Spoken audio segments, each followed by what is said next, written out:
ంచడం, గోవుకి ప్రదక్షిణం చేయడం, గోవుకి గ్రాసం పెట్టడం, గోవుకి గరుకు స్తంభం వేయడం, గోవుని నిమరడం, గంగడోలు దువ్వడం, గోవుని రక్షించడం, ఇవన్నీ పరమోత్కృష్టమైనటువంటి పుణ్యకార్యములు. అందుకే పెద్దలు ఒక మాట చెప్తారు, అన్నిటికన్నా కష్టం ఏది అంటే అమ్మ వెళ్ళిపోవడమే.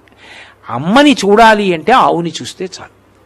ఆవు వంక చూస్తే అమ్మ వంక చూసినట్టే. నా పుట్టినరోజు నాడు అయ్యో మా అమ్మ లేదే, పాపం నా పుట్టినరోజుకి తొక్కుళ్ళడ్డు చేసి పెట్టేదే, ఆశీర్వచనం చేసేదే అనిపించింది అనుకోండి, ఆవు పాలు తెచ్చుకు తాగాననుకోండి, మా అమ్మ చేత్తో చేసి పెట్టిన ప్రసాదం నేను తినేసినట్టే.